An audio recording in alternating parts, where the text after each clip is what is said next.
Well, this is no doubt one of the most contested midterms in Florida history.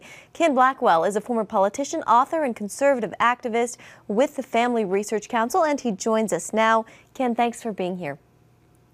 Good to be with you. So, Ken, what do you think? Do you think Democrats in Florida are manufacturing votes?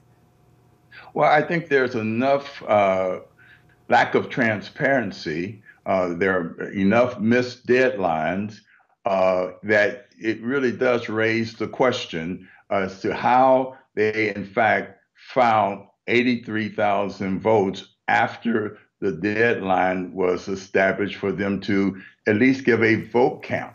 And as a consequence, where you have suspicion and a past practice of gross mismanagement, that raises the prospect that everything is not being played within the lines of correct administration of Yeah, elections. you mentioned Brenda Snipes, and it looks like her days as the Broward County election supervisor are limited. There's just a laundry list of issues plaguing her office, including counting unlawful votes, destroying ballots, and other things. Marco Rubio says she needs to be removed from office. What do you think, Ken? Do you agree?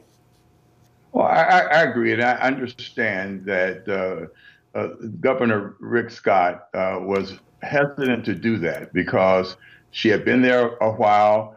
She was elected by the electors in her district, and he, in fact, thought that she would get on the straight and narrow, and that was a mistake.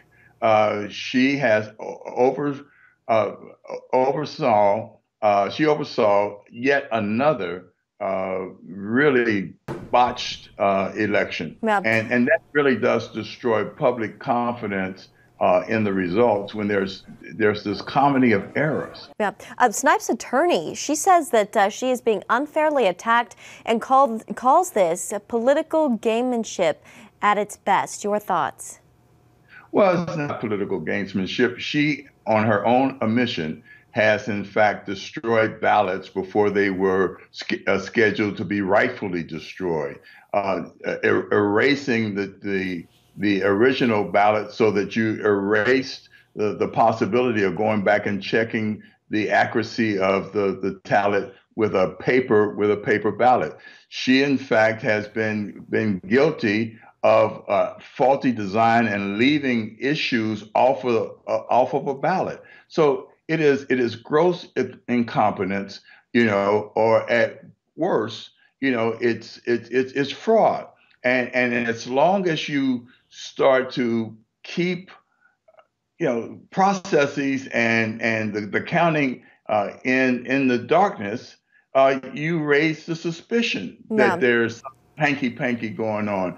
And she, again, in this case, has kept campaign officials from overseeing and eyeballing the process. Yep. So what are we to think when all of a sudden 83,000 votes materialize? Yeah, the optics certainly do not look good. Ken, what do you think needs to happen so that this doesn't happen again in Florida or any other state? Well, look, state election officials vary in their prescriptions of how you run and manage successful campaigns. And I don't think all of Florida's election officials should be painted with the same brush as Broward County and Palm Beach counties. These are two counties that have chronic histories of chronic mismanagement, and I think a disconnect from elections as they should be properly run. So I think that there needs to be some personnel changes, but again, that's up to those state officials. There needs to be a consistency, and people need to hit the deadlines. Uh, Again, there's a chronic pattern of not hitting the deadlines, a chronic pattern of actually pushing people away from a very transparent process. And as a consequence, there is a lack of credibility and a real fear that hanky panky is going on. Ken Blackwell, always good to see you. Thank you so much. Good to be with you.